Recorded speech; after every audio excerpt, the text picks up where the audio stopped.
The door is open. We've had a few people walk in. It always makes for a little fun. Today, first off, Ahri Findling.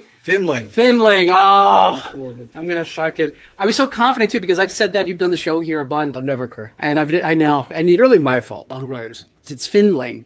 I can't believe I got that right because especially I was so excited to have you on, man. And just like I take it. do People get really butthurt about it? some do. I don't because like everyone says Pina, like everyone says like what a knowing person. So I know.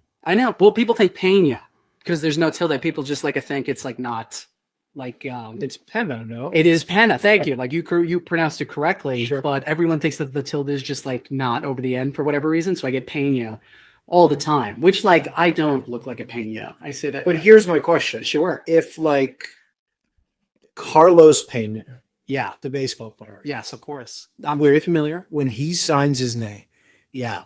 does he put it on the end? That's a real way. No, I think you're right. Right. So I think like that makes sense. I will say I had a Spanish teacher once who my grandmother was from Puerto Rico. And she actually, my grandmother used to say it's pena. Don't let anybody tell you different. And I had a Spanish teacher come in. She said, no, it's pena. And I go, you're going to have to tell my grandmother because I am not breaking. Oh, that's yours? Yeah. I thought you were going to say, listen, bitch. No, I was like, whichever. Listen, they're very two domineering women I'm talking to right now. Sorry, yeah. I will listen to either one, whoever comes out on top. Yeah. I can't. No, I guess I just am so used to people now pronouncing my first name wrong because there's a weird H in there for no reason. Yeah. So when people say my name wrong, it never has bothered me. That's really interesting. Like I will correct them if I'm like I did a taping once Okay. and they didn't ask me and they just like went like real competent. That's bad because, like, for taping, did you have to like refilm when they brought you out? No, it's on the statement. But I think Pronounce it finally. Okay, because so just like me, just like a schmuck that I am, I just so. But I don't know. I also like don't put this is. Potentially leads into a lot of what we'll probably talk to. I don't put stock in myself. Like, you know what I mean? Like I have this, like almost like I don't even like my name at points where like they get first name at my last name. I don't feel like they roll off to Ahri Findling. yeah. See, I think that's mute. There's a no wait. Like you didn't know whether to say the D then in the title. I like it, but maybe it's because I feel I have to say I like it in this setting Because you fucked it up. because I did fuck it up earlier. But no, I do. I get that sometimes. Like, well, what's your middle name? Do you have a middle name? Elijah. So Ahri Elijah Findling. Yeah. That I really like because yeah, it's a silly question. I wanted to go by a state. Yeah, I'm Jewish. First of all, I'm the most Jewish. I wanted to go by a stage name, but I have a brother who's also a comic, and Kidding? Okay. he's a comic in LA, and he didn't want to go by the stage name. And I was like, I don't want to be those, Charlie Sheen and Emilio Estevez, that I have that battle all the time, and so I just didn't push it. I talked about this with Brian Alberg on this podcast. He's another wonderful comedian. Do you regret not having a stage name? No.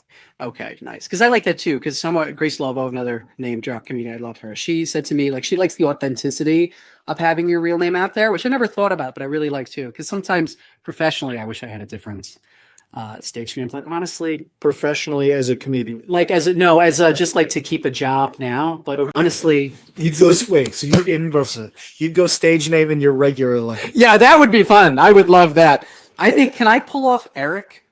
No, as your last name. No, Matthew Eric. Yeah. No, I would go. No, which is so funny. I used to just think I'd like give Eric vibes, which I don't know what that says about me. It's your middle name. So it gets even weirder. So my middle name is Cass, which is short for Casimiro. Okay. So my Spanish name, because my grandmother's Puerto Rican, my grandfather's from Spain, is Mateo Casimiro Peña, which, like, again, does not fit what I look like at all. I think you. Do you think you don't look? I think I don't. I don't think I look Hispanic at all, too. Wait, look who's gonna. Really? Italian, I get. But also, Ipes are just other Spanish people. Italians are Spanish with pasta. You know what I mean? It's just a different type of Spaniard. Yeah, I guess, like, I don't know, because my mother is Jewish, Uh-huh. and people always say, like, I look like her, so I just assumed I'm giving off Jew vibes. No. No, you don't. Personality, you did. Personality, right. But not like if you were a mute, or I just saw you in the window, I would think you are a Spanish guy. That's really interesting. I've never gotten that before. It could also be just got back from San Diego, looking a little tan. You're not. You're not. If this is 10, then you've never been dead. You're so old. Knocking me down a panic. I came back. No, it's okay. No, I need to hear this. I need this feedback because I'm just walking around thinking like I look like something I'm not. No, I mean, I think you look like a tan white Jew. My jaw. You are not. Well, I mean, it makes sense. I've always struggled with, because like people always tell you like start with like a I look like joke or something. Sure. And I've always struggled with that. Do you have an I look like joke? I used to do. It used to be before I had the beard that I looked like lesbian Shia LaBeouf. That's great. But then it got like, some booker was like, came up to me and was like, the lesbian so-and-so is out. Stop saying it. I was like, okay. I wanted her to book me and she never did. And I dropped the joke. And I don't know. It never like, it was never like strong enough for me to like really fight for. Right, I get you. No, I hear that. How long? So, all right, and like just for context and background, you're so freaking funny. I appreciate you're so kind. You do this show that we do here in Hoboken, and you bring down the house. Thank you so much for saying that. That means a lot. And you bring down the house every single time you're here, man. Like every time you headline, everybody comes up to me after the show and was like, "That guy was amazing." It was just, yeah, of course. Yeah, no, I love coming into unassuming places and trying to blow the doors off. That's like, I find I would way prefer that than like doing well on like an insanely hot show where everybody's doing well. Sure. And not saying that everyone's doing poorly on your show. No, of course. But like, I love that, like we were talking before we started recording, is like, it's a kind of a lower energy vibe. We're in a bookstore and I'm not really a low energy guy. And so that I kind of come on and people are like, who's this monster? And it's kind of like, makes people stand up straight a little bit. You did the joke, and it's on your Instagram if people want to look it up. You did the joke about how you got the vasectomy with Dr. Seaman. Dr. Seaman, yeah. I'm for New Jersey. I don't know if he wants me to keep promoting him, but with a name like Dr. Seaman, how can you not promote them? It brought the house down again. And then my other favorite thing you did, this is specific to the bookstore. So I feel bad. I don't mean to like do jokes like you on your act, but no, this is one of my favorite things. You got up here and you said to me off stage, you go, all right, just so you know, my daughter's walked by this bookstore before, steals books all the time. So I have to come back and donate them to the store. Yeah. And she's like stopped doing it. My daughter is I have two kids. I have a 5-year-old and a 11-month-old. Mm-hmm. And the older one, she steals all the time. It's like really bad. And apparently it's pretty common in kids. Did you ever steal as a kid? No, I was too scared. Okay, that's your Jewish side. Yeah, for sure. Your Hispanic side, you would have been. I would have been robbing liquor stores. I would have been driving this to Joe for relax. But she steals like all the time, and I remember stealing when I was a little kid. And it's so awkward to have to walk into places and be like, "Hey, my daughter took this ring." Usually it's stuff that costs nothing. Sure. But like this bookstore, I always feel bad about because like they work on donations. It's like it's a for-profit bookstore, but they work off of like generous donations. Right. Yeah. And so my daughter's just like, fuck you. Fuck your donations. They're mine now. That's so. Yeah. And now, so you have two kids. They live here in Hoboken. Yeah. You're cool with saying on the pod? Yeah. Yeah. Sorry. Okay. I get so nervous. So don't give my address. But I'm so curious. Actually, now you just had the second kid. Congratulations. So a year ago about. So like, what is it like being a parent? I'm always so curious because I live here in Hoboken too. What is it like being a parent? Do you enjoy being a parent here in Hoboken? In Hoboken? Yeah, the best. That's what, because I see so many like young families just like walking around like all the time. I was always very scared, like of feeling like, because I feel like in the city, unless you have a lot of money, it's really hard to feel like you have a community. Yeah. And I also, because I do this for a living, I, at my current state, could not live in the suburbs. And it's really hard to feel like you have this like bustling community. In the suburbs, you have a community, but it's not like there's not a lot of action. Sure. And I like the action.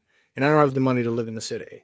So being able to be here is and seeing kids walk down the street. Like I was riding with a friend today. He came over to my apartment and I walked down from like 7th Street to 12th Street to get lunch with him. And I saw 7 people that I knew. And it was like, it just makes you feel in a way you were like, this feels like I'm in the 1950s a little bit. So I love the ability to walk everywhere. I love the ability to like, my kids, like when they have like a play day with their friends, or I like want to see like one of my dad friends, we'll just go to the park. The kids will play for like an hour and I'll just like have coffee with, so-and-so and we'll just hang out. And do you ever go, because we take the dog there, we have dog Maples, we take her to the dog park around at Church Square Fart. So here's the thing with Church Square. It's crazy there. It's insane. The playground is like a death trap. It is incredibly irresponsible for whoever built it.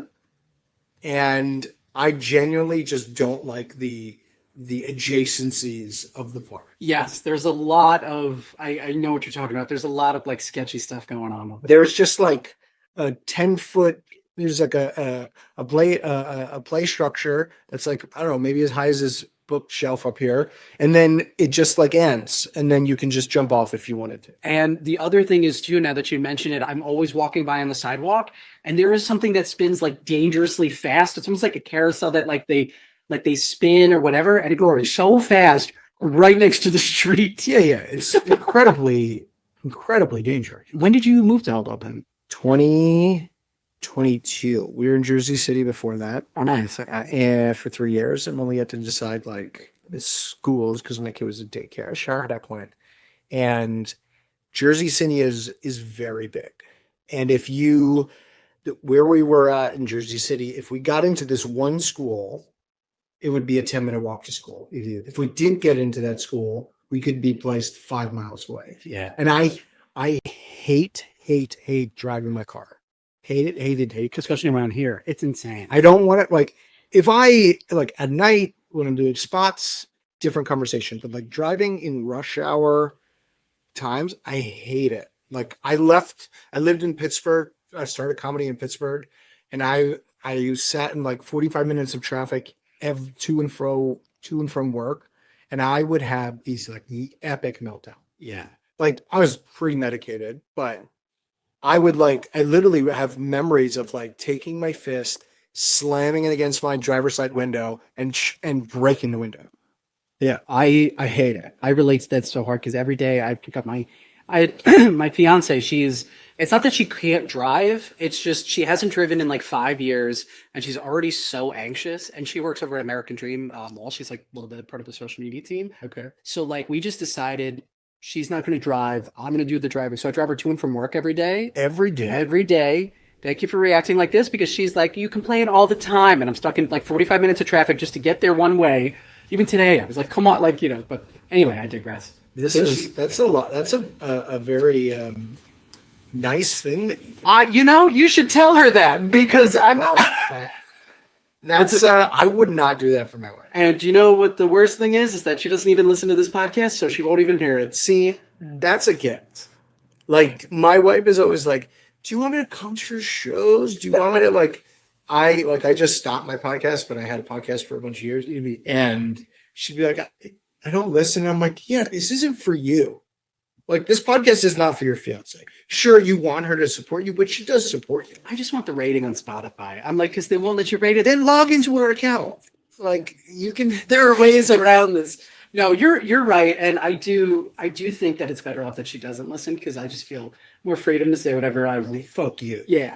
Fuck you. No, she'll listen. I know. So now, wait, how did you meet your wife? She hired me at a job. Get out. Yeah. Oh, so it was like a corporate. You want to hear the line? Give me everything. Okay. So I was living in Pittsburgh at the time. Where are you from originally? I'm from here. From here. Okay. And I was working for Dick's Sporting Goods in the corporate office. And I was dating a girl who hated me. And I was had a very bad Vicodin problem. And I was like, I gotta get out of here. I started comedy. There was a very low ceiling in Pittsburgh. Like I remember going to the Booker of the Improv and being like, how do I get like a feature set? Like, how do I even like not being like, can I have a feature set? You know, how do I go about getting on your radar for a feature set? And they were like, oh, well, Dan's the feature. I was like, what? Okay. But like For the whole town. he's just the whole thing is like elected. Like, what is happening? He's like, well, when Dan becomes a headliner, then we'll look for a feature. And I was like, I gotta get out. Like that. This is it. I'm done. And I had like some connections to Modell's Sporting Goods, the chain that's no longer existing. So yeah, you gotta go post. You already don't because nobody did. You're not gonna visit. But I just sent a resume off because I'm like, Dick's is like the leader in the industry, and this company was struggling. Sure. And they're like, they would happily like pluck somebody because no one goes from Dick's to Modell's. It's like going from the majors to playing like high school baseball. Right. Yeah. But like there were at that point there were no other sporting goods retailers in New York that were like not a brand. And I send my resume off. I get an email from this woman that's like, hey, we'd love to bring you in for an interview. I go on this interview. I fly to New York. I go on this interview. The interview is like, it's like a 45-hour long interview, but we're just like vibing, like flirting the whole time. Wait, 45 minutes or hours? 45 minutes to an hour. Oh, well, to an hour. Okay. Yeah. How long is this interview? 45 minutes to an hour. And we're like vibing. Like, Yeah. Granted, like, I'm a good interviewer. Yeah. Like, I'm a really good interviewer. I'm a good bullshitter. Like, I can just talk I'm a comic. I know how to talk. So at first I'm like, oh, maybe we're just like, I'm just interviewing. Yeah. And then over the course of the thing, it's like, we're like flirting. And I call my roommate in Pittsburgh. He's like, how's the interview? And I go, listen, the interview is great. I don't know if I'm going to get this job, but I'm going to marry that girl. Wow. So you were in there? Yeah. It's crazy. Oh my God. Yeah. So how did you like follow up? Did you like get her number or like her card? I invited. Well, I got the job. Oh, nice. And then I started like 2 months later. I waited 6 months into working there. Yeah. And I invited her to a show because that's the only time that I really feel. Yeah. And after the show, go out to a bar with like her and a couple of other people came from. And I was like, because she worked in HR, I was like, what's the HR policy on like dating like coworkers? And she's like, why, do you want to date someone? I was like, yeah. She's like, oh, is it so-and-so? And I was like, what? She's like, who is it? Do they work in like marketing? Like, oh, I'm guessing you out, fucking HR. What are you talking about? And now if that bitch asked me to drive her to American Dream, I was like, that'd be so much. She has that much.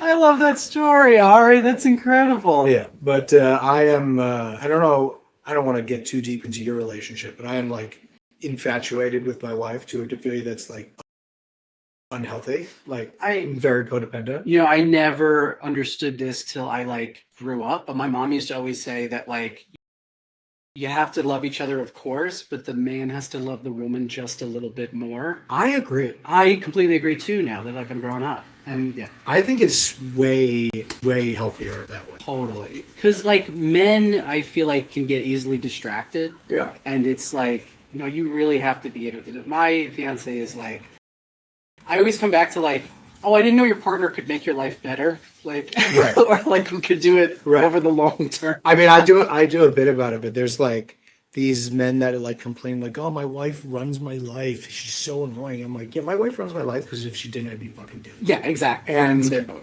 I am like, I genuinely have these like feelings where I'm like, I'll look at her and be like, I am so lucky. Yeah. That you are in my life because I would be in a prison. I would be fucking human centipeded in El Salvador right now. Like I would be tied to some illegally deported man. And you'd be in the middle. I honestly, I vote last. My vote. You want last? Why not? Oh. Listen, if you're not first, why not be last? Why is middle better than last? Oh, no. I'm sorry. I thought you meant I thought you meant you'd take last over first. No. Because the first is Twin One Curse. I haven't. The only clip I've seen from that movie, I've never seen. You've never seen it. When you go home, look up when the first guy shits for the first time into the middle guy's mouth, because it's just this guy screaming, "Ah!" Which guy is screaming? The first guy? It's the first guy. The first guy screaming? He's like, "I'm so sorry." Oh, wait. What is it? Yeah, I get that. That makes sense. Excuse me. I'm so sorry. We're closed. Oh, sorry. No, that's okay. I'm so sorry. Hi. No, it's okay. Have a great night. Oh, love it. I didn't even notice. I know. That's why I locked the door. Typically, but Yeah, well, I walked in here and I was like, hey, and you didn't say anything. you know, And then I sat down, I was like, just so you know, I'm here. And you didn't say anything. And then I heard the toilet flush and I was like, I'm here. Didn't say anything. And then you walked out, you're like, Jesus Christ. I'm like, I gave you 4 heads-ups. Okay? This is not my fault. You left the door open. There's a hustle and a bustle outside. can I tell you though? I love that you came in here and you just look so comfortable. Like I do really. Oh, yeah. I just love that you're like. I mean, I don't know how to read. No. I am comfortable in a bookstore. Especially this one too. It's just very inviting. I think. Like, Yeah, it's just- it feels like. I feel like I'm not in a bookstore. I feel like it's just like kind of somebody's study. Yeah, and you know, like it's funny you brought up community with Hoboken. You know, like the mission statement of this store is like just to build community throughout Hoboken and stuff because they do like open mics here. She does baby yoga. Uh-huh. So where they bring the toddlers. Have you taken with the 11-month-old? Have you ever taken her to like Puppetonia here? Puppetona? Yeah, Puppetonia? yeah, it's the big banner they got in the back and he does like puppet shows, and that's okay. I'm not going to show that. Trying to sound at you. Yeah, are you going to come to the puppet show? I just out of time. That was a show. Have to. Okay. But it's great. She does it for the kids, and she has like the scripts in the back. It's great. I don't believe in this like hiding of stuff from kids. Like I try to Yeah. like I have friends who kind of shelter their kids from a lot of things. Like they don't tell them about like pain or when they're frustrated or sad or anything like that. And I'm like, we're pretty much the opposite. And it's bit me in the ass before. Can you talk about that? I'm so interested. Of when it's bitten me. Yeah. So in my vasectomy, Sure. it's an in and out procedure. You're in like 20 minutes. But like, you're not supposed to have anyone like jumping on you or like, touching your areas. So, I didn't want to just like, cause I'm very physical with like kids. We wrestle, we play fight, we do a lot of roughhousing, and she would instantly know that something was up if I just stopped doing that. So when I got home, I was like, hey, I just want to explain what happened today. Daddy had surgery on his privates and he can't like jump or play for a couple of days. And she was like, okay, that makes sense. Sure, no problem. I don't think anything of it. I think the conversation was over. I get a call from school the next day. Oh no. And she's like, Daddy had surgery on his penis. It's the best thing it's ever in its door. And the teacher calls me and she's like, I don't know what to even say to you. And I was like, I don't know what to say to you. Cause Mike, when you're like, your comic brain turns on and you're like, don't say this. Yeah. All I wanted to be like was like, yeah, it was a reduction. Kids a reduction. Daddy had So I just like me too much. Yeah, I just kind of like ate it and I was like, oh, I'm sorry. We try to be open with my kids. Oh my god. Well, do you do that on stage? That is so funny. I've like just started. Okay, I love that so much. That is so funny. I'm so interested, especially now, because obviously, like, you and I didn't have the technology growing up. Mm-hmm. How does that impact you as a parent now? Because, like, I feel like I'm not a parent, obviously, but like, how do you go about protecting your kids from like what's on the internet, making sure they're doing the right stuff? I mean, I don't think I'm there yet in terms of like protecting them or being worried about what's on the internet. I'm definitely worried about like her level of internet usage, not because of what she's seeing, just because she's just like constant glued to it sometimes. But I always come from the camp, and maybe this is how I was raised, of like over communication and not hiding things. I believe in like unabashed honesty, even with like my friends, comics. Like I am who I am on and off stage. I believe in being like as transparent as humanly possible without putting people in danger. Sure. So I'm not really nervous to her to find out that there's like porn or like murder videos or whatever on the internet. I'm more just like, I want to be honest with her about what exists, and hopefully that I've not raised a fucking psychopath and she's not going to want to seek that stuff out. But I think when you make things a taboo, I think that it just fuels a fire in them to want to do it. I mean, even my father is 65 years old, and he was never allowed to have candy growing up until he was like 18 and moved out of the house. He still keeps a huge tub of laughing. He's pre-diabetic. He keeps a huge tub of rabbit. I think so. I mean, what you mean, like everyone who's not diabetic is pre-diabetic. You can't be post-diabetic unless you're dead. That is true. He's probably closer. He's to diabetic than us. He's pretty diabetic. No, we're pre-diabetic. He's pre-diabetic. Thank you for clarifying. He's on that next level tier where it is a concern. He just keeps a huge tub of Laffy Taffy. It's not even good. It's not even good. He's obsessed. It's good. He likes the worst. He likes the licorice. And it's like, Depends on what kind of. yeah, like I think of licorice like Twizzlers. I like it. Or he likes the off-brand. Like the black licorice. That's like just shake them by your house. Human centipede. Yeah. We come full circle. Yeah, I read it. All right, I do want to ask because we're going to get into your low point in just a second, but I was really interested. You texted me your low point before we got on, but I was expecting it to be, you talked about like how you were on Vicodin and things like that. Sure. I know you used to have a drug problem. Is that Vicodin, yeah. So I used to, can we talk about that too? Yes. I can't feel like, oh, I'm 100% okay. I know. It's all fun. After the just some transparency. So I was living in Pittsburgh, and I injured my back. I ran a marathon, which I shouldn't have ran, and I injured my back. Yeah. I tore my left shoulder. I was running a marathon, which is very unusual. Was it like you weren't? Yeah, that's crazy. Was it like you didn't train for it properly? I trained properly, but like no human being should run a marathon. Is like half marathons, we should do a ton of those. No human being should run a marathon. Yeah. And because I have a very funny friend, his name's Brendan Airy. He's got this great joke about do you know the story of the marathon or no? I do, but okay. There's the guy the battle of marathon. He ran from Athens to Marathon, which is 26.1 miles, and the second to tell him that about the battle, and then the second that he got there, he died. And we honor that tradition by running the exact same distance that killed him. It's a Brendan Air joke, very funny comedian. And I have had these moments, which, probably stem from my low point of like, I have a sensation, which I think a lot of millennials do, of like, I've accomplished nothing in my life. Every couple of years, I have this feeling. Sure. And I was like, okay, so I've just been trying over the years to fill that hole when it comes up. And, it became, it started off as like, oh, I wanted to leave New Jersey. That was like, oh, I'm going to accomplish it by leaving New Jersey. That didn't fill it. And then I moved to Pittsburgh, and I was like, okay, I'm going to run a marathon. I trained for like 8 months. I ran this marathon. It was a nightmare. I mean, I finished it, but it was horrible. Yeah. And a couple weeks, like you're so sore after it, like you can barely move unless you're like an elite athlete, which looking at me, I know you know I'm not. Okay.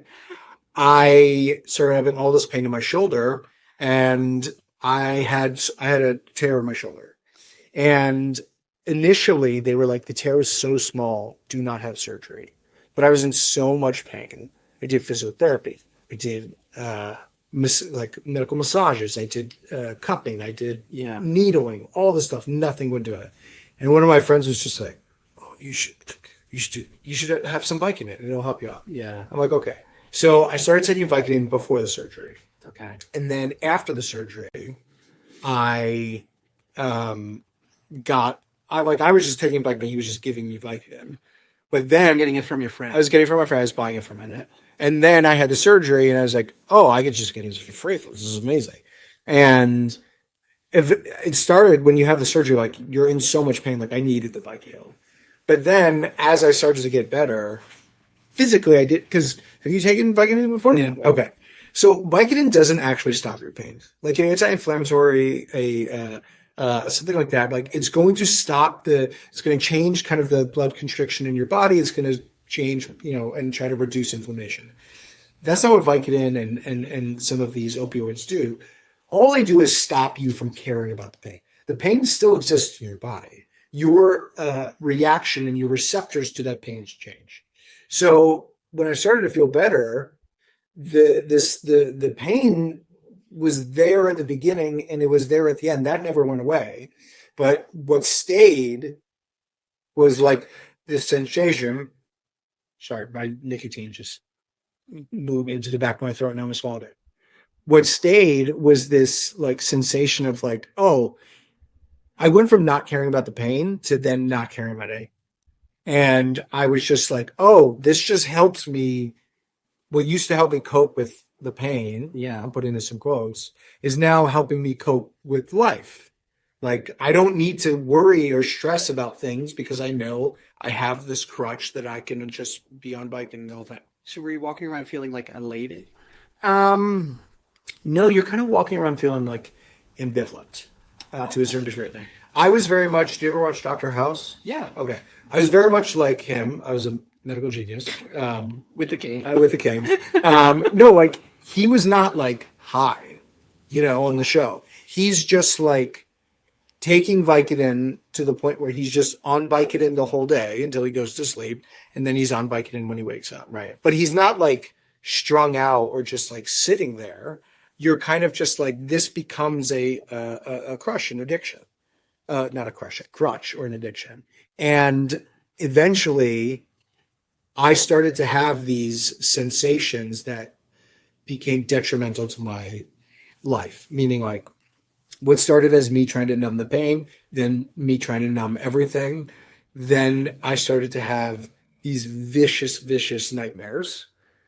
And after the nightmares were like so prevalent for so long, I had a sensation of like, oh, well, I'd love to just not exist, which is different. And we'll go to my low point because this is a similar thread that started then of like having this sensation of like, oh, I could just not exist. And I want to die or kill myself are two very different things. It's almost like I had this feeling of like wanting to be downloaded into a computer, not to be alive anymore. Does that make sense? I think so. And I'm just trying to understand. So it was more like you weren't feeling this active, you weren't having these active thoughts like, I want to kill myself. It was just like you wanted to be like else.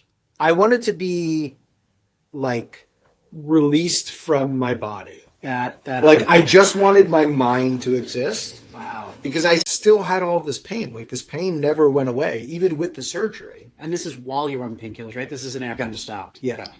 So, and that thought, I was very scared was going to turn into suicidal ideations, which I had when I was a kid. Right. After this incident, which we'll talk about. And I said to myself, I don't want to get to that point. I flushed my Vicodin down the toilet on February 6th or 7th, 2012, whenever the Giants won the Super Bowl that year. Because of the win? It was because of the win. I was celebrating. No, it was the morning of Super Bowl Sunday.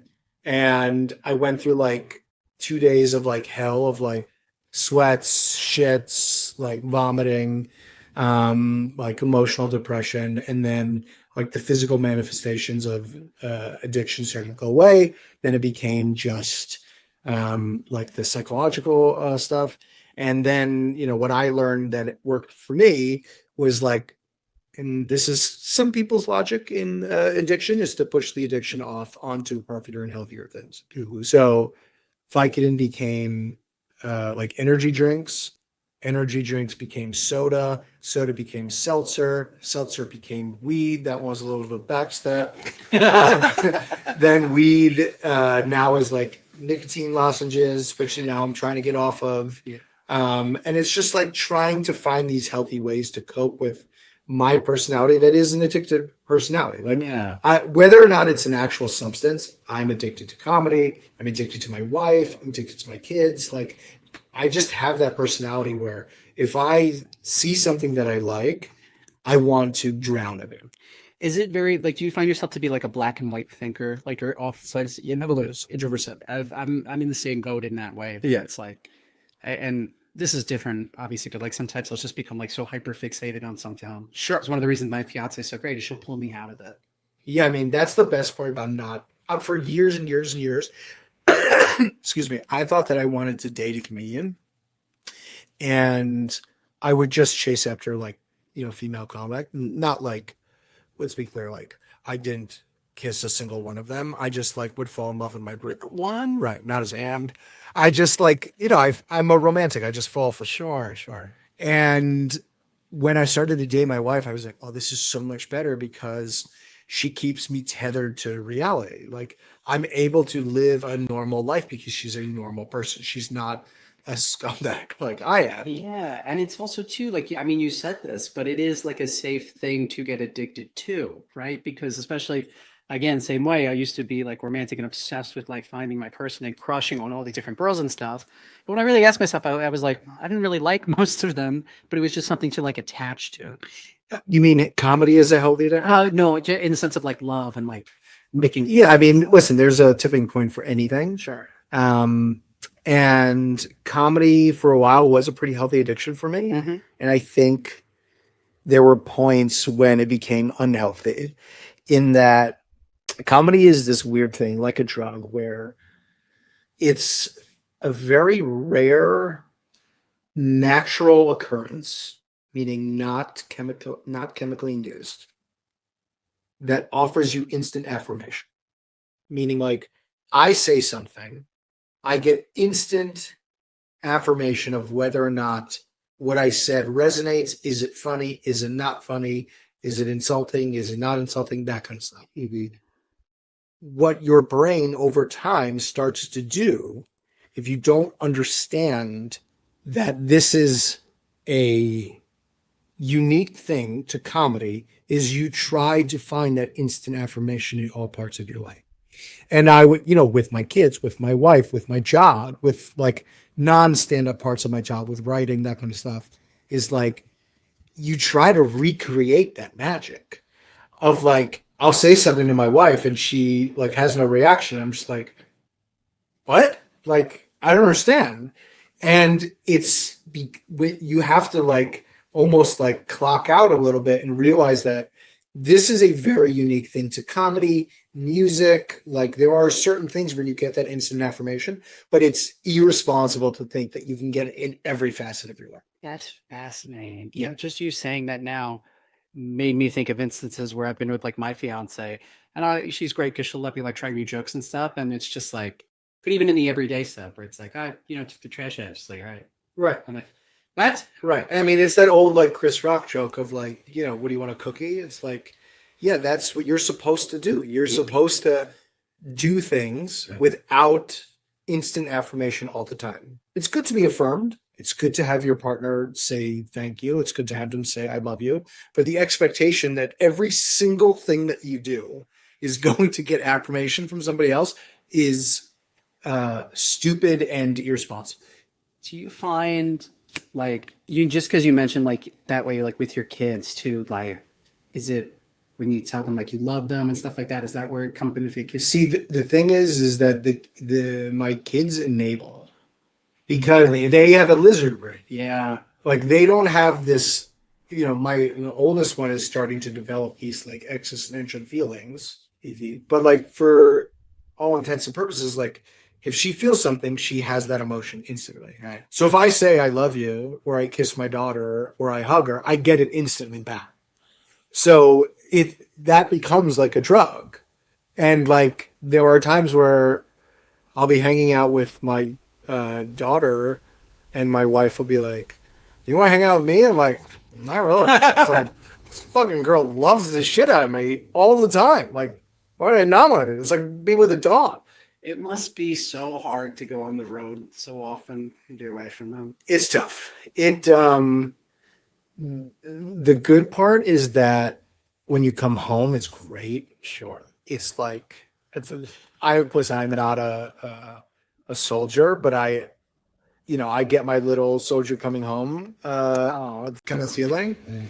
But when you're gone, and as I was talking with Chris Gethard once about this, and he's just like, it's so hard to just see your life taking place through a phone, like to like FaceTime your kid and to like have your wife and kid like be fighting on the other side of the phone, and you're in fucking Michigan at some shit club in some shit hotel making no money, and to just like I'm on the other, I can't do anything, I'm helpless. Yeah. It's hard.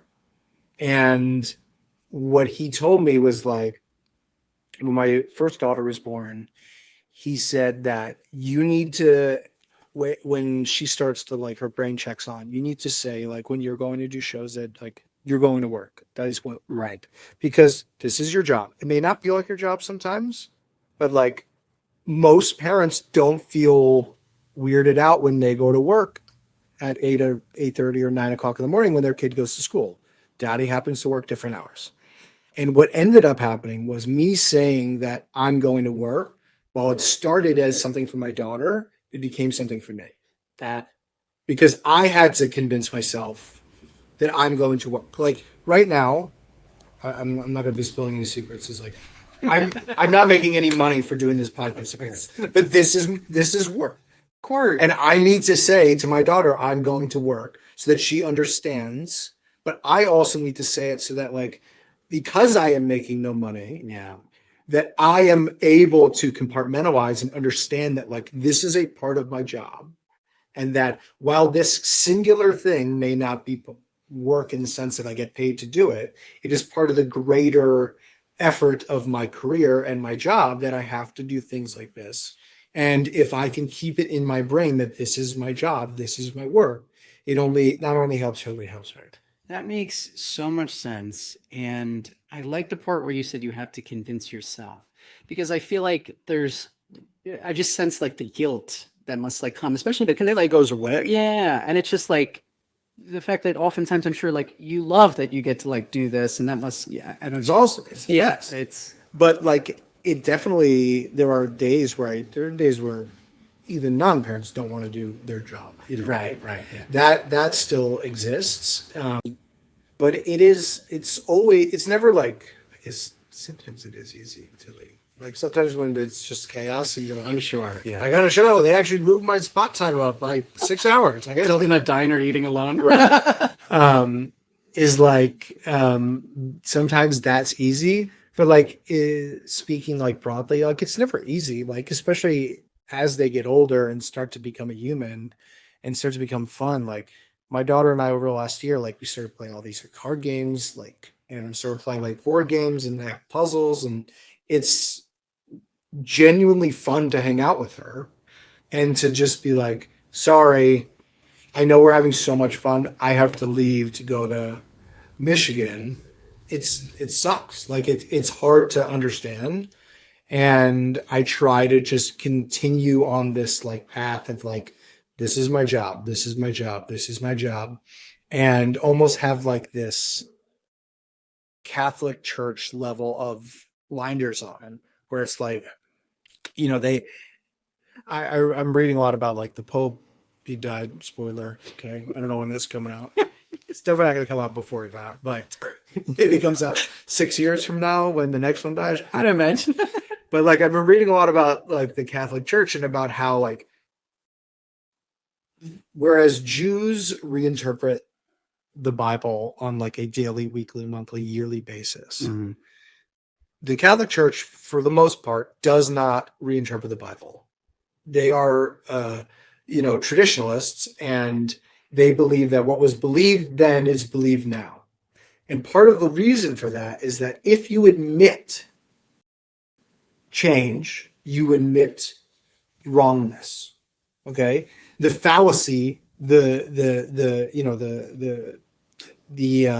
smoke and mirrors all start to fall, because as you admit, like, oh, maybe A people can be in heaven, then it's like, well, why did we spend 2,000 years persecuting them? Well, you know, scumbags then?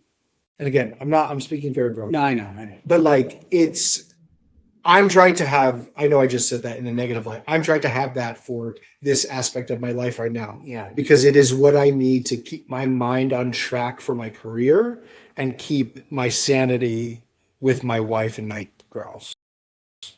For now. I don't know that it's always going to work, Right. but right now it's work. It just makes so much sense to me. And I think too, the thing to keep in mind is like the benefit of a career like that, where you're on the road so much. When you're home, right? You know, like you're hanging out during the day, I assume, and I'm sure you get to pick them up from work and stuff. Pick them up from school. Yeah, my daughter's in a college. I take sporting goods. Yeah, she. But maybe there. Yeah, it's just like it's all these societal norms around a traditional fact. Later, I have friends who work like civilian friends who are in business or in like law or medicine, and I see my kids way more than they see the kids. But it's different. I don't see my kids at night a lot of the time, right? But like I see them every morning. I see them when they come home from school. On the weekends when I'm like in town, I'm like just locked in and focused on I have to do work. Like it's just a societal pressure that you would build around yourself that doesn't really exist. And once you release yourself from that, and this is not like solely about comedy, like Yeah. once you release the societal pressure around whatever societal pressure you have, and you do what works for you and not what works for the masses, it's such a weight off your shoulders. I feel that's so hard, especially because just in this past year, we were talking about it a little bit before the podcast, but I used to be a vice president over at Citibank, and I used to try and balance this with that. I ended up having a huge panic attack, and I ended up quitting that same day. Yeah. So it was like so overwrought, and it was never a time I had never in my life been like, I need to like take time for myself and like be unemployed. Like coming out of college, I was like, I need a job and I need to whatever. I was in a position, fortunately, where I had some money saved. I was like, let me just take some time for myself. Yeah. And now I work hourly as a contractor, not full-time employee. And so like we have to figure out health insurance and stuff like that. But to your point, it's like just that mental shift. I'm still working 40 hours a week at a corporate job. That part hasn't changed, but what's changed is the mental shift for me to that. Oh, okay. Are you there 30s or two? I'm 29. Okay. So yeah, about to be in my 30s, which I'm excited for. I think it's going to be in 30s. So that's what I have to, especially because I'm like, I had such a different time thinking about where I was in my early 20s. So like in my early 20s, I like did the classic thing. I went to college. I hung out with like dirtbags from college where we were just drinking all the time, shooting whatever. Now I'm like focused. I'm going after what I want in like a very secure way. I have my fiance, my dog will love me no matter what. I have like a few close friends. I know who I am, which is why you're 20 sub, because you don't know. You don't. Yeah. Again, I hate just doing straight bits, but it's a model that I genuinely live by, where when I do jokes about it, of like your 20s are all about like accumulating friends and doing whatever you need to do to accumulate friends, and your 30s are all about getting rid of all. And I love that. What the essence of that is, like, you spend your 20s saying yes to everything because you think, either from the societal pressures or just the pressure you put on yourself, that you need to say yes. When you get invited to something, you get invited to a wedding, it costs you $6,000. I got invited, I have to go. And then when you get to 30, and the goal is that it happens before then, which I'm happy has happened for you, is you realize you're like, I don't fucking do anything I don't want to do. Yeah. And that is like an eye-opening thing, that not that I want to force that upon people. Or like, I think about it with my daughters, but the earlier that you can learn that, Yeah. is probably the closest you'll get to a super.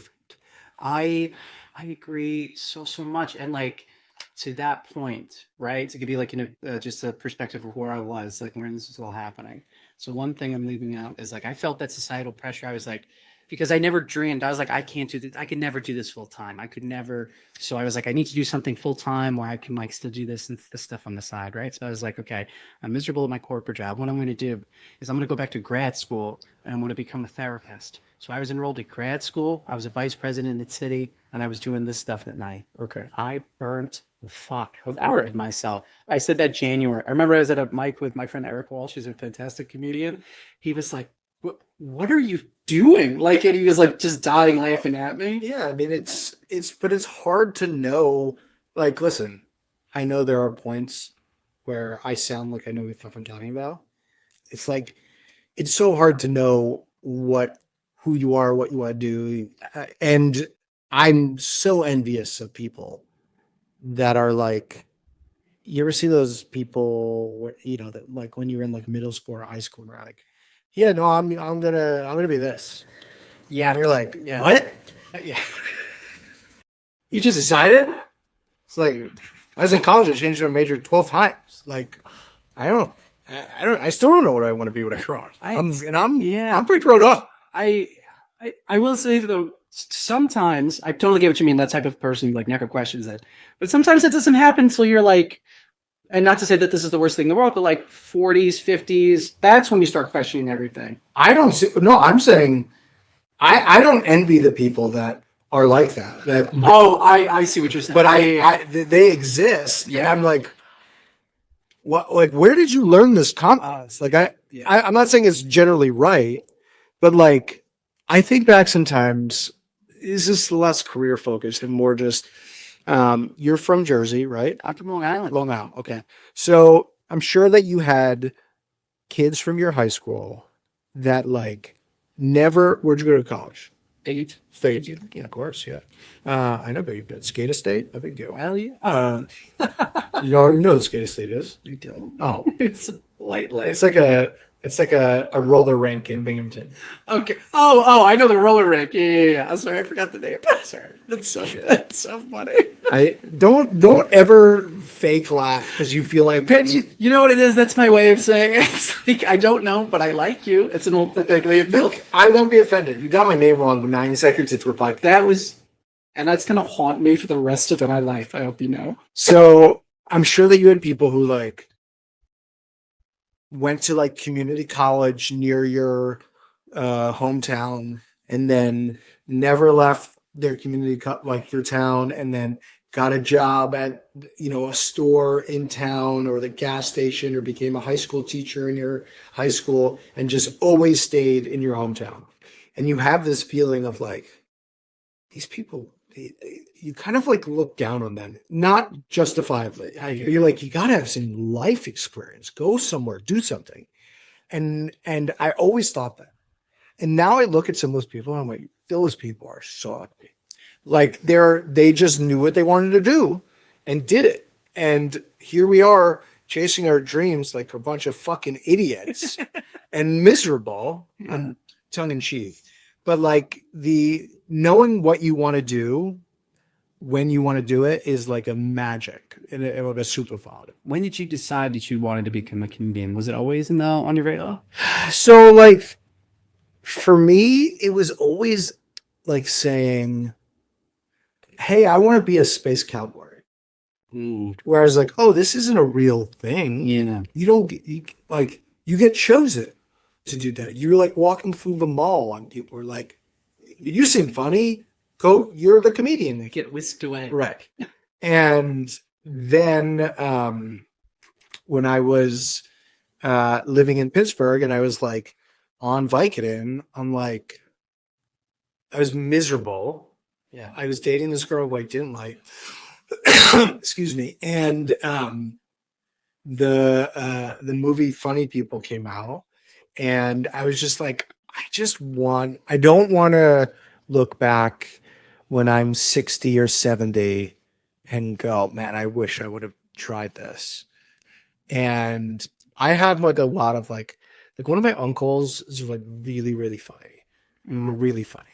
And we've never talked about it, whether or not he ever wanted to be a comic, but I always got a sense that he was maybe like a little resentful. Like he lives vicariously through me a lot. And I always got this feeling that maybe he was like upset that he never tried to do something like that.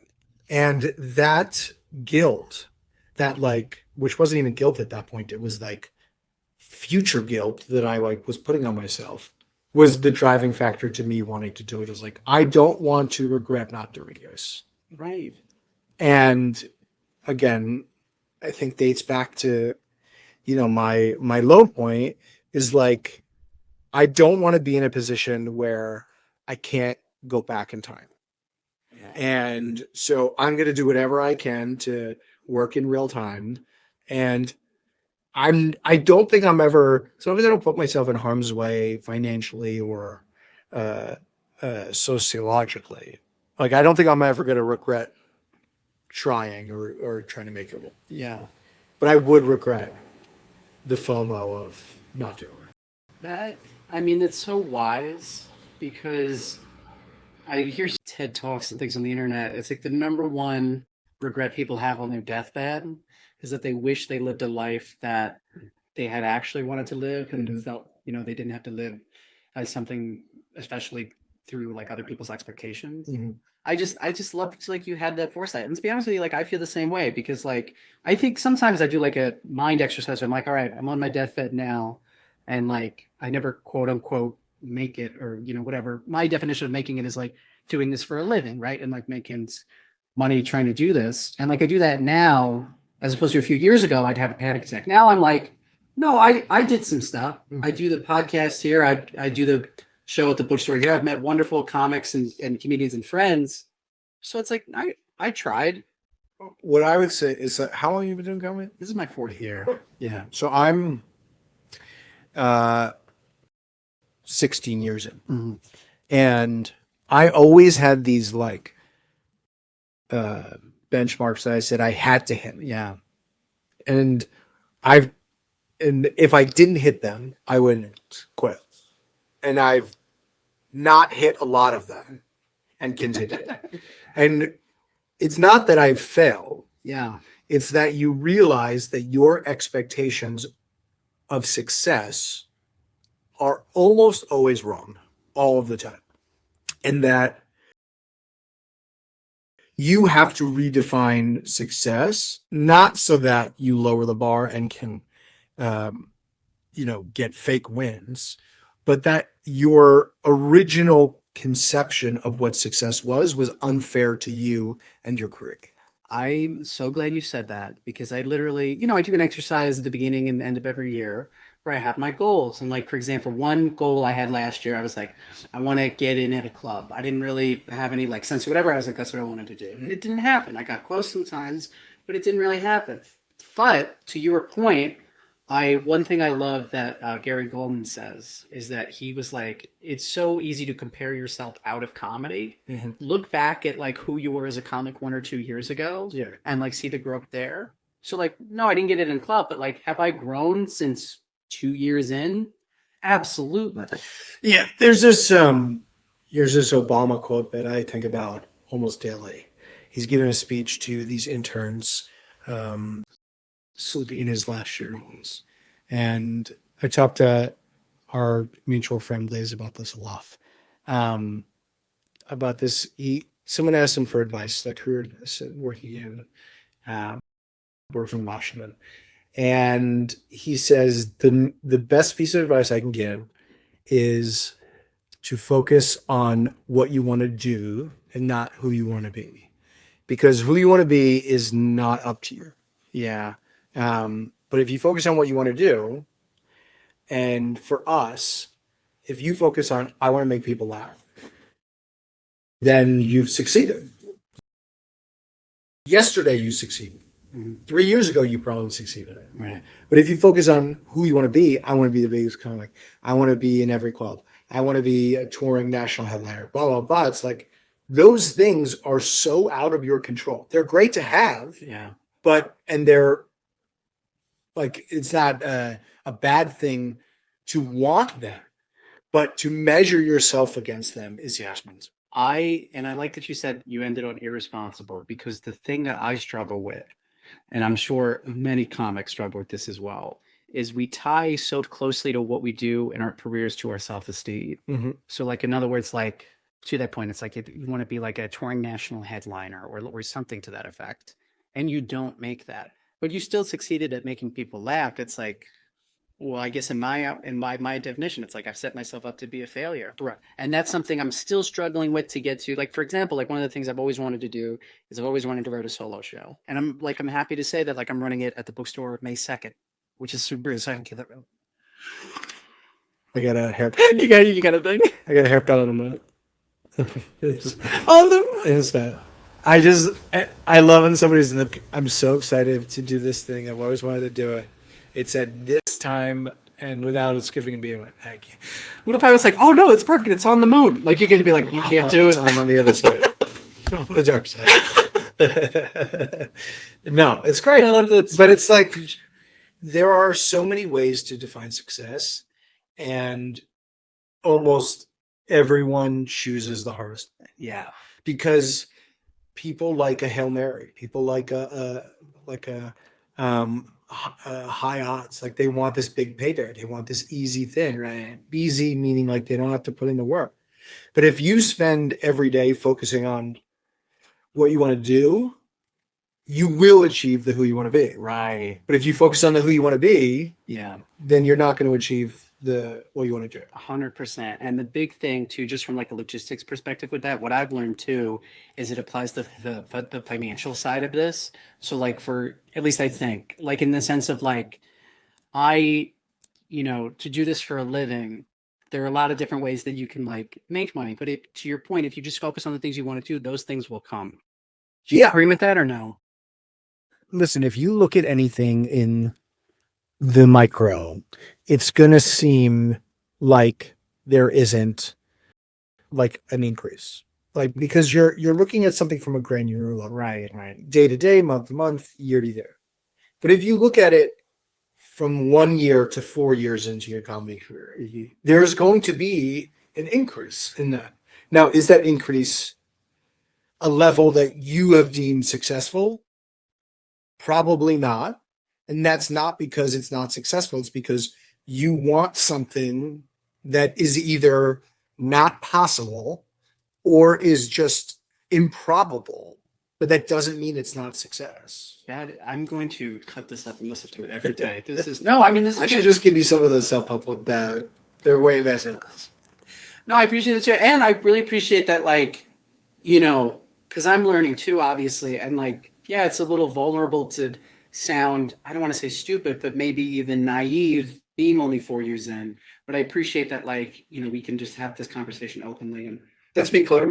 I'm 16 years in. Yeah, I still have these problems. yeah. My clarity now is not because I am clear all the time. It's easy to give advice and to not take your own advice. Yeah, and to fall back into those traps and all that. Oh yeah, we're having such a wonderful conversation. I do want to get into your low point. Sure. Yeah. I didn't know how long this podcast was. Honestly, it was 7 hours long. We can go as long as we want. I want to be respectful of your time. Sure. So because I've just locked the door and look at you. Yeah, that'll be great. Oh, that's where you're going to lock the door? You haven't locked the door. People are wandering in. Need to lock me inside. I will say before we get into your low point, it is crazy that guy just came in. We have this whole podcast recording set up. The books from outside are inside. No one's working in. No one's working in the front. He was just like, all right, I guess they're open. Sometimes people got to fucking read. I'm not one of those people, but yeah, I've pride and prejudice. Yeah, I don't read. I've been doing audiobooks. Audiobooks are great. I love them. I have been trying to read more. Here's the thing that I've been doing. Do you feel with audiobooks that you fear you won't retain the same as when you read? No. Here's what I feel. If I read an audiobook and no one knows they're like, you don't tell people you listen to it. I mean, if we were 100% transparent, Ahri. No. I mean, like, I wouldn't even do, even if I read, I wouldn't do like a Kindle because I am so vain that I want the trophy. Yes, I pulled down my shelf. I have a whole shelf dedicated to the books I've read. Oh, I have 10 shelves dedicated to books I have not. Like, I have so many books that I have not read. It's wild. I have like hundreds of books that I have not read. I bought them all. Full price. But I have not read that. And you're like, it's from Little City Books, not even for Lawrence. There's Flying City Book. there's only a couple of types of books that I can read without falling asleep. Yeah. One is self-help books. Okay. That's my number one category. I get that. Yeah. The other is like biographies for people that I like really love. Okay. But that I struggle with falling asleep to. And I can only kind of read those on like vacation or in audiobook form. What's a biography you've read that you like really love? My favorite biography of all time is Andre Agassi's Open. It's my favorite one. Wow, I'm not a big one. It's called Open. It's incredible, especially for somebody in comedy. Yeah. Tennis and comedy. If you ever hear Mike Costa talk, there's a lot of similarities. Like you're alone. There's a lot of pressure. Like, and he talks about like societal pressures, pressure from his father, pressure to live up to, you know, his big rival at the time was Pete Sampras, and like everyone loved Pete. And it's just a very open and honest book from somebody who like really struggled with addiction, anxiety, and it's very good. Yeah, I'll check it out. Okay. So sure, your low point. Or you messaged me before and you said your low point I had to deal with. Unfortunately, you suffered from bullying in middle school. Yeah. Can you tell us about like can you set the scene for it? Sure, yeah. Okay. So I was always a very outgoing kid for like my whole life as an outgoing kid. And I don't think I really knew how to kind of harness it and or what made me kind of special. I had bad ADD, bad ADHD, and was often I would get told, like, you need to calm down. You need to do X, Y, and Z. And I always felt like somebody was being like, oh, you need to start speaking Korean. Like it was like a thing that's like, I can't just instantly do that. This is not good. Yeah. So I was a pretty popular kid, like through elementary school and even starting into middle school. And I was hanging with like the popular kids. And in 8th grade, I was invited to my best friend's birthday party. We used to do like sleepovers. Okay. So I was invited to his like sleepover with all my other like really close friends. And we used to make like, I don't know if kids still make like home movies. We used to make like home movies. We'd make wrestling videos. We had this like, and to be clear, it's like now kids make home videos and they like put them up on YouTube or on social media. Like we made home movies and nobody watched them. Right. Like, we would watch them or nobody would watch them. Like I don't know what we were doing. It was a gigantic waste. So we had this like long running talk show that again nobody watched. Oh, that's fun. So we had a talk show. I love that. And we set up this scene for a talk show. There's a host. I'm going to be one of the guests. I'm going to come out in like a chair and I'm going to get interviewed and blah, blah, blah, blah. So we start filming. There's maybe 15 guys at this birthday party. There's like one guy who's the host of the show. There's maybe 3 panelists on the show, 1 camera, and then the other people are like audio. Okay.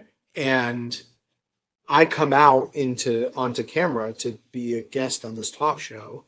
And as I'm sitting down, a kid comes out from around the corner and with like a roll of duct tape, and they duct tape me to this chair, like as tight as possible. And I have no idea what's going on. Like it's out of left field. And the plan, which didn't work because I was screaming so loudly I woke his parents up, it was the middle of January. They were going to pour water on me and push me outside. Oh my God. So that on itself is like, okay, maybe that's just like kids fucking around. Maybe. They filmed the whole thing and would show it to like kids in my school. And then I realized that this was planned beforehand. Like it wasn't just like, No. hey, let's fuck around. There's a roll of duct tape. Like this was a planned operation. And my entire like worldview was like, these are my best friends. Yeah. Just came crumbling down. And essentially I went, I had no friends after that. The other thing that I was battling with is that in 8th grade, a lot of kids, most kids, like that's when they go through puberty. I was a super late one. Didn't go through puberty until I was in college. Okay. So this kid whose birthday it was, I had told a story to him about when I was in 5th grade, I had a hernia. Okay. And I told this story of like when you have a hernia, a lower hernia, what happens is there's a muscle that's between your scrotum and your small intestines. And when you have a hernia, it breaks and your small intestines can go into your scrotum. Okay. So I was telling the story of getting the hernia and being like, hey, it looked like I had one testicle because it was huge because my small intestines was in. Oh, okay, yeah. So I was telling the story. Yeah. Because, you're 12, 13 years old, kids just either intentionally change things or are stupid and change things to be funny. And he told everyone in my school that I had one testicle. Right. So now, if you started to spread a rumor, Ahri is one testicle among the comedy community, I would just post a picture of my testicles and be like, no, I don't. But like, I'm 12, 13 years old. Yeah. I hadn't gone through puberty. I didn't sure, I could crack the case on the one testicle situation, but then I'm opening up another can of, Yeah. so I'm battling up against these two theories. And like, I have no friends to really cope with Because that was because that was my whole group of friends. And like kids that I thought were like my best friends, I just was like, have I been misconstruing this friendship for so long? Like, were we never friends? Like, and I started to just go in this like toxic circle. And I just started to unravel like emotionally. Like I became very less outgoing, and I just started to question like I couldn't take anything at face value. Yeah. And it's something my therapist and I talk about all the time now is like, I still to this day, because of this event, I put these trap doors in all of my relationships so that unintentional. I put these trap doors into everything so that if a situation like this is starting to occur, I can just pull the ripcord and get out. And what it ends up doing is like making me not have great friends because I'm like playing double dutch. Like I'm like in and out because I'm so scared of being hurt. And so you do that for like, this happened in 8th grade, 8th, 9th, 10th grade. By like 10th grade, getting bullied every day at school about this one testicle thing. It follows you into 10th grade? Oh yeah. I was told that like up until a couple of years ago, they had still shown people that, but That's ridiculous. wire. It's like, it's not even HD. It's upgrade it, Right. So, for that many years, like I was miserable. Like I was just so depressed, and I had like suicidal ideations because I just could not, I didn't have the emotional strength that I do now of understanding that like we were talking about like when you get to 30, we were just like, fuck that. Yeah, it's good. It's you just don't understand like worldview or pressure or anything like that. And I was just like, I want to be done. I can't do this anymore. I'm like, I dread going to school. I dread like hearing about parties. Like I'm just miserable. And so kind of sophomore year, I want to die. Like I wanted to be able to. And, I start to hang out with my dad at that time. So I don't know what like your relationship is with your parents, but like I have a almost unhealthy level of love between my father and I. My mother too, but like a very between my father and I. And because he had a very similar like upbringing. He was bullied. He didn't have friends. He didn't know how to cope. He didn't know how to understand. He was outgoing. He became an introvert. And even that person telling me like, I know what you're going through. I'm like, fuck you. You know what I'm going through. Yeah. And over time, he just sort of kind of like broke me down. And he is one of these guys at 45, he was an accountant, realized that he hated his career, quit, and became a college basketball coach. So he's coaching basketball at the time. I just was like, okay, I'm traveling with the team everywhere. Okay. And just like giving me purpose, giving me focus. But like it'd be great when I wasn't in school, and then it would come. I'd come back and I'd be miserable. Fast forward. Junior year, my mom tells me that she has cancer. Okay. So she had ovarian cancer. Her mother died of ovarian cancer. A bunch of people in our family died of ovarian cancer. So I'm like, okay, this is bad. And my mom goes for chemo. And I remember being in the hospital, and my mom is in the room getting chemo. My dad is with her. My sister is with her. I think my brother was too young and they didn't want him to go. And I was upset about like the day at school because I was bullied that day. Sure. And was just like making it about me and like walking around the hospital like, you guys don't get me. And I remember like sitting here and like looking through my mom's hospital room and my mom getting chemo and just like, what are you doing? Like, your mom is potentially dying and you're in this other place worrying about these fucking people that don't give a fuck about you. And you have this person who you love and loves you unequivocally forever, and you don't care about it. Hitting you with a butt rush. And I had this moment of being like, okay, that's it. I'm done. And that was like the start of me learning that I was funny.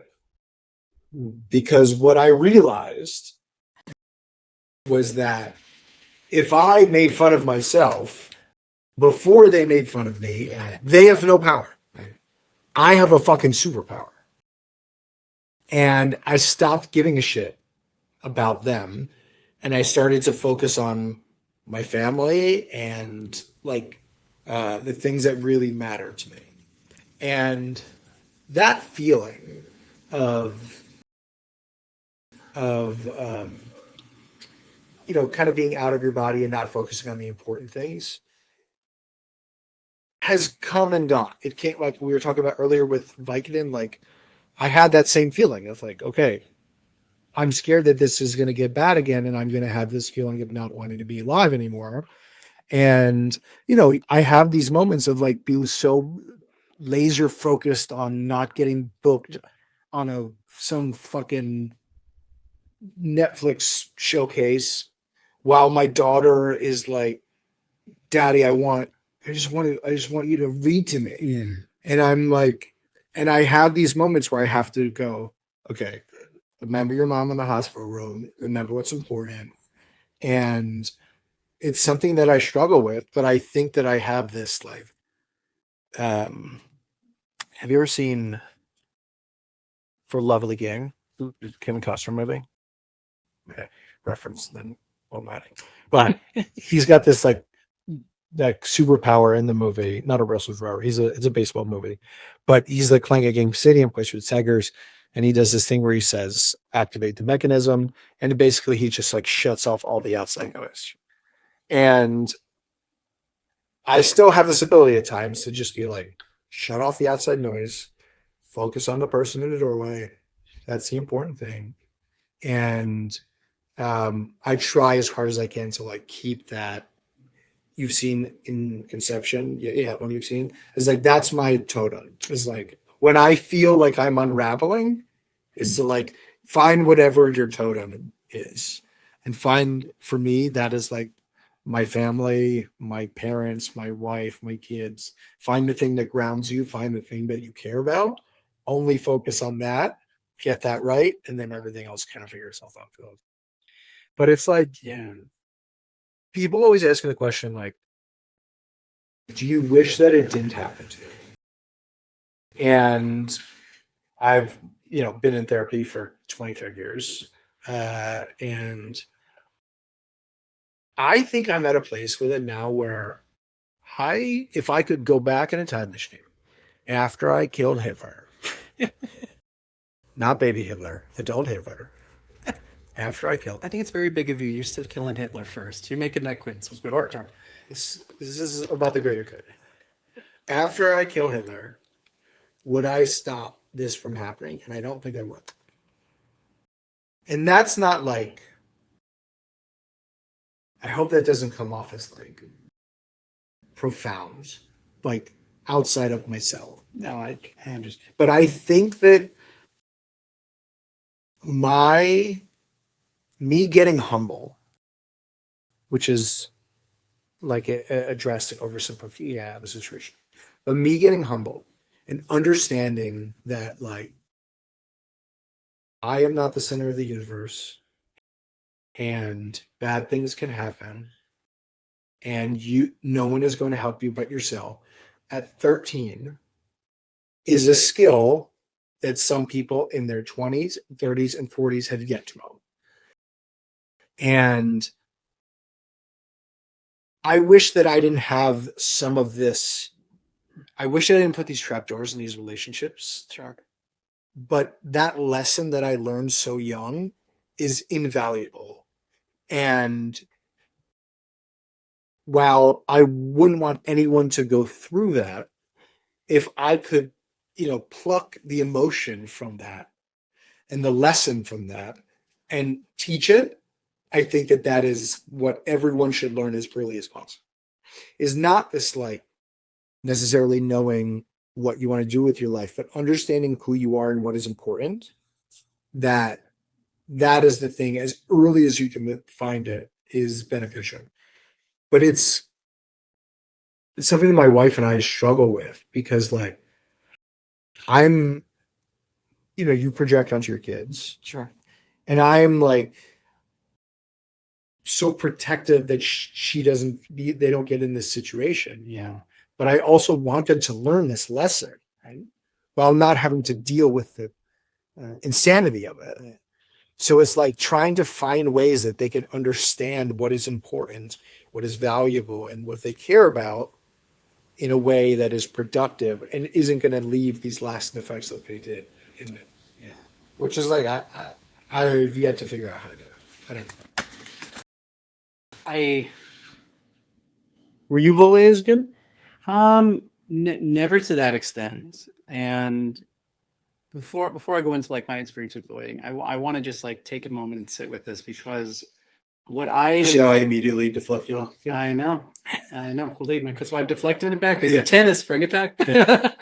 But your ability to trust is like what really sticks out at me because number one, when you're 12 and 13, like your friends are everything. That is your life. That is like all that matters and everything. Like when we're 13 in that phase.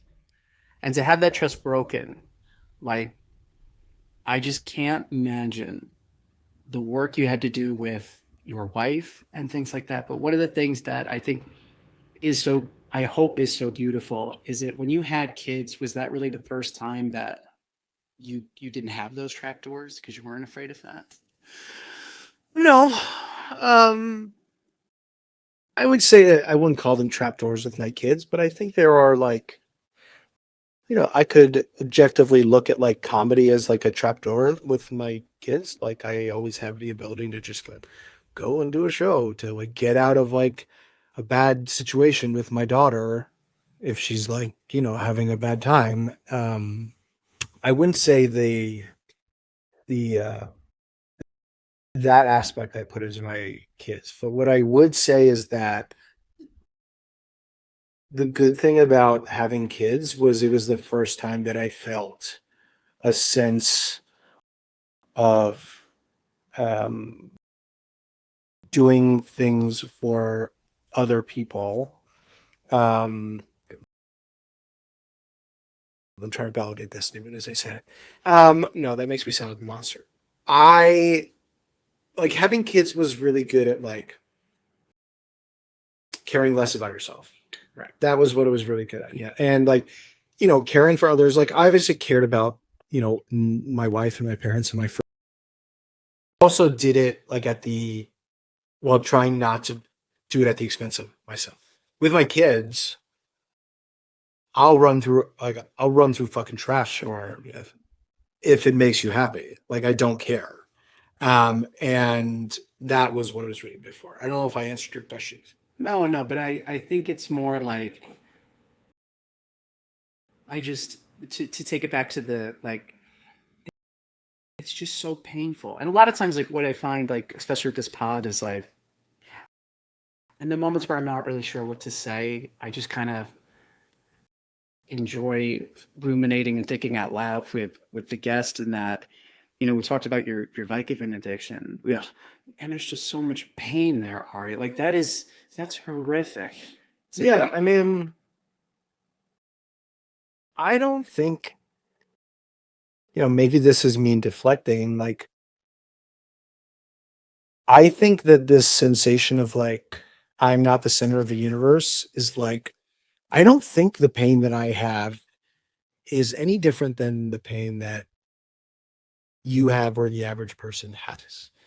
I think that it can manifest in a different way, and that the stuff that I went through is hard, but I wouldn't say it's like any harder than another type of trauma. And I hear you on that, but one of the things like that comes up over and over again on this pod is like sometimes we are tempted to play that comparison game. Sure. We try to refrain from that obviously because it's like your pain is your pain, right? And it's like no one can experience whatever it is that you were experiencing at that time. What I am happy to hear about is that it seems like you had that support system with your parents. Yeah. That talk about it with them. Oh, all the time. Yeah, and my dad, I used to come home from school and just like cry and scream and take it out on that. Yeah. And, I know it was hard on like my dad. I remember there was a day I got home from school and I had just gotten badly bullied and I was,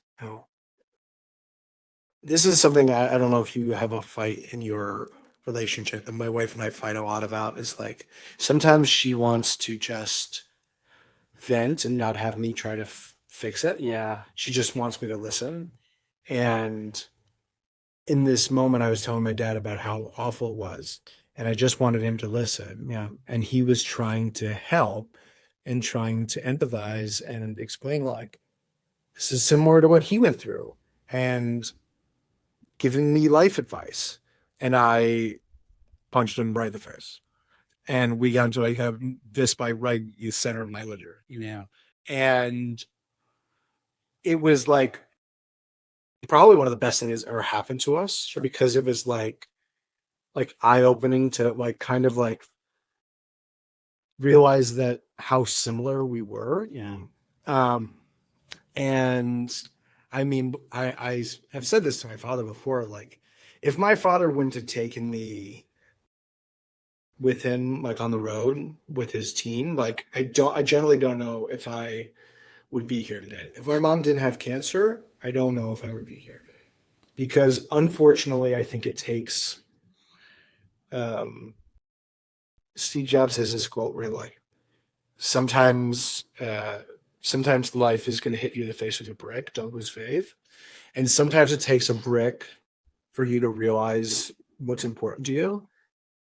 And the goal is that it doesn't take a brick. Yeah. Like that's what I want to try to give to my daughters is like, I don't want this to happen to you. I want you to be able to learn this without a brick hitting you in the face. but sometimes a brick does need to hit you in the face. And the pain, while traumatic and while still permeates through my life, was worth it. And that may be an unhealthy way of looking at it.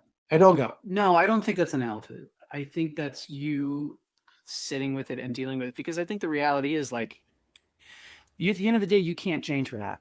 Like you can't stop feeling the pain that do you still feel pain from it? I mean, I haven't gone to a high school reunion yet.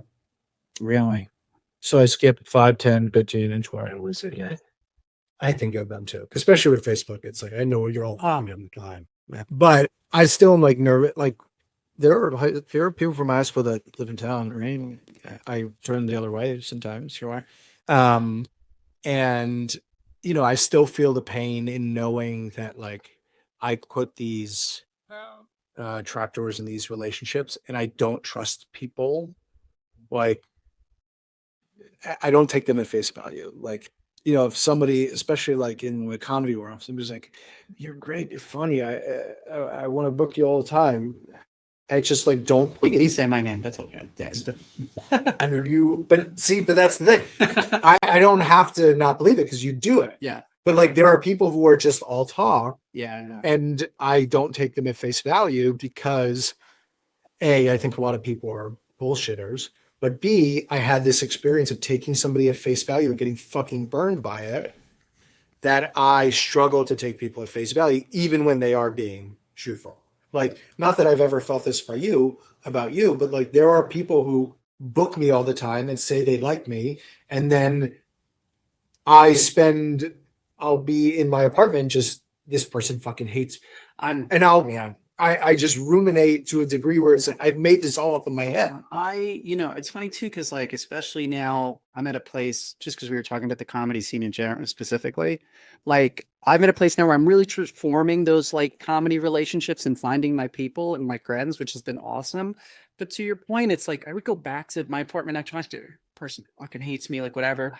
And then like, I see them enter and you end up having like, the next night I'll have like a very heart to heart, but then like, you know what I mean? So Yes. I hear you. I just like, I mean, that's why with my comedy and with how I try to carry myself now is living myself as open and honest as possible. right. Not because I've been in this situation. Mm-hmm. I know what people think. Yeah. And I know how people can just twist everything and not be like, so like, sometimes I go out of my way to be like, we're fine. Yeah, I do this. Oh my God. Just because I've been on the other side where I'm like, now are we fine? And I'm like, I want you to know that we are fine so that you can go home and not think about it. I've literally said that verbatim. Should guess I'm having to stop. But the fucked up thing that my therapist tells me is that expecting other people to operate like that is irresponsible. And do you ever take it personally when they don't operate like that? Oh God. I'm to blame there. Right. And that It's not their fault. Mm-hmm. Listen, if they're a sociopath or a fucking scumbag, yes, it's their fault. But if they are a decent person, but just don't operate like that, it is not their fault. Right. It is not their responsibility to treat the situation how I would treat it. Right. I wish they would. It'd be a lot fucking easier for me. And you'd feel better. I'll tell you what. We talked before about like instant validation and information, right? It's under the same umbrella. Right. And once you realize that you can't get that in every facet of your life, you release yourself from that expectation. And I'm still learning that, because like I will go home and like I'll be like, this person fucking hates me. And my fiance would be like, what did they do? And I'll be like, I said all this stuff, and then they were like, thank you. And she's like, what? But everyone's still learning that. Yeah. 6 people on Earth. Like, and one of them just died in the Pope. I was having a life where he was like, did God like me? Was I a dick? I'm sure there are moments even with the Pope where he wasn't sure about how he carried himself. He was hard enough that when I was talking about behind my back. And the point is not to get everyone on Earth to act that way. Yeah. The point is that releasing yourself from the expectation that everyone should. You act how you want to act, You treat yourself, you treat other people how you want to be treated, but expecting them to treat you that way it's not possible. Right. And once you remove yourself and can compartmentalize it that way, you're going to live a way happier life, and you're going to understand success better. You're going to understand happiness better because you're not going to put these pressures that other people fucking put on you. And you're going to realize what's important and what you care about, right? And what you should be striving for and what you should be focusing on. And that was what I learned at 13 is like having a shitty situation in a hard couple of years. I learned the skill of finding the thing that is important to me. And that is what if I had to go back in time and remove this situation and lose that skill, I don't think I would do it because I value that skill. I think it's like one of my superpowers that I think a lot of people in our industry and the world like just don't have because they don't have the life instinct. And the more that you focus on who you want to be and not what you want to do, you lose focus of that life experience because you're not living a life that's worth commenting on. You're living a life that you think you want to live and not something that you like actually feel. You're living like you're trying to achieve this like fantasy, right? It's like do the thing that you wanted to, like granted, like don't go perform surgery when you don't have a medical license. But like if you want to help people, you can go and help people, right? You don't have to be a doctor to help people. Yeah. And so I wouldn't pass up on learning that lesson ever. We talked about it a little bit, but I do have to ask, is that just like the biggest fear with your kids is that they experience something like that? To be honest. Wow. I'm more nervous that my kids are going to be a bully than getting gold. And because I think like a lot of people are bullied. Like I think kids just fucking suck, and they have same thing with everyone's size. That's the truth. Is like everyone's so in their own fucking head, Yeah. and they don't realize how much their actions affect other people. And so she's gonna get bullied. She's gotten bullied before, mostly by me. Okay, shoveler lock his old pokes out. I can't have that. I just can't have like a serious moment. I always have to. I'm more nervous that she's going to be a bully. And so I'm trying to, again, live like try to be as honest and open. Yeah. And explain to her what I've went through and try to like, when I see her being in situations where she is not necessarily bullying other kids, but like not taking into account another kid's feelings or the situation, like I try as hard as I can to explain that to her to avoid that. I'm not going to protect her from getting bullied. It's not possible, right? But again, like this is the focus on what you want to do and not who you want to be. Is like I can hopefully affect her not being a victim. I can't protect her from her not being a victim of it. Right. Yeah. And I mean, obviously I'm not hoping it happens, but in the case that it does, you can open up and share that experience in the same way your dad did. And right, hopefully without this punching. I ideally not like to be punched in the face, by her, but I've done it before. She's got a good luck handle. But yeah, it's fucking hard, and thinking too far out, like thinking about her in middle school or high school, it forces me to put so much pressure on her right now that it's like I try to just take the situations as they come. Like when I see her in an environment that is not taking into account, the collective group, but try to explain it in the moment. But outside of that, like I'm not trying to like put so much pressure on her about it because I don't think that's healthy either. No, and it's things too like, and again, I'm asking a lot of this as someone who doesn't have the parenting experience, but like, I don't know what I'm fucking doing. well, I've I hear that. Neither did your parents. Neither did my parents. Nope, they're usually they did no with my mom. But all right, we usually end on. I know we already talked a little bit about it, but like if someone is going through it, someone suffers that same humiliation. Sure, what is it you would say to them in that moment if they're going through it right now? I mean, this is the old adage, that people say to kids going through suicidal ideations of like it gets better. It gets so much better. Like, Yeah. you have this feeling when you're like, especially in Jewish, you're like 13 years old. Everyone's like, you're a man now. You're a man. You need to act like a man. You're a man.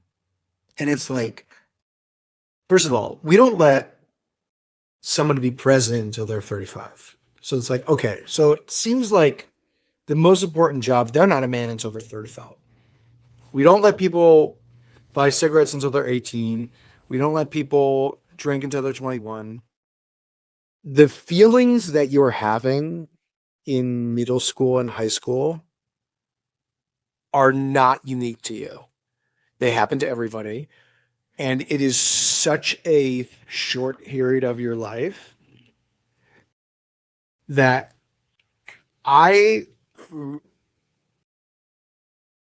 being funny here when I say that, I look down on people that had a great high school experience. Because if that's the best that it got, you got 60 years of shit. And it's like, okay, well, that was the worst. Hopefully that was the worst that it was. Right. And now I only have better coming. And that realized, like, one thing that I learned, not through that experience, but learned through addiction, is like, that I wish I knew then, is like, why I had the suicidal ideations then and I didn't have them later on is because I was just like, this is forever. This is going to be forever. I'm always going to feel like this. I'm always going to be bullied. I'm never going to have the confidence in myself. I just kept thinking everything is forever. Everything is forever. Everything is forever. And when you go through addictions and you go through things later in life, you realize that everything is short. Like, focus on an hour, focus on a day, focus on a week, focus on a month. Outside of a month, like, have an idea, again, of who you want to be and not what you want to do. Keep opposite way. What you want to do and not who you want to be, right? And you're not going to think too far out.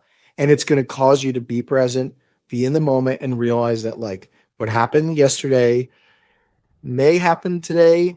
It might not happen tomorrow. 3 days from now, it could be gone. Yeah. But the more pressure you put on yourself, the worse it gets, because you just keep putting pressure, keep putting pressure. A therapist and I always talk about this concept of quicksand. And that they said, do you know how to get out of quicksand? You stand still. Stand still. Okay. And that the more that you thrash and move around and fight it, the deeper and deeper you can go. Your life is the same way. It's a metaphor. When you're stressed or you're going through shit or you're feeling bad, when you fight against it and you put pressure on it, you're just going to go deeper. And that it's actually the opposite of what you need to do. You need to think shorter, small movements, don't panic, know that it gets better, and you will be fine. But it's so hard in the moment to know that. Yeah. Because you're drowning and you think you have to climb your way out. And it takes a long time to realize that not only do you not need to fight and climb out, you need to do the opposite. And I don't think you get that without the life experience. Right. And that is like something that is like, pass that on. No, hopefully nobody has to go through it, but learn that, like, it gets better. Don't put so much pressure on yourself, and like try to like think in a more short term. All right. You did it. This is incredible, man. It's pretty good. This is amazing. Is there anything you want to plug? Oh, if you see one high school bully, take a leave it. Leave him with one testicle so he knows. Yeah, leave them. It'll be like home. It's like, okay. The Joker. No, I got a special on YouTube. I have a special on on OnlyFans. Not a joke. They're doing stand-up specials now, so I got one on there. It's free. You can check it out. OF.tv. I'll be at, when's this coming out? Next Monday. All right, I'll be at Soul Joel's in Pennsylvania on May 3rd. I'll be in Montana in July. I'll be with Nikki Glazer a bunch on the road. You're not coming there for me, so don't pretend that you are. Go there for her, and then maybe you'll see me. And yeah, be nice to kids. All right. Thanks for being so generous, man. Thanks for having me, dude. This is awesome. It was great. Thank you so much, man. Yeah, And here's to hoping we left you a little bit higher. You did. do that. All right, that was incredible, man. Thank you so much.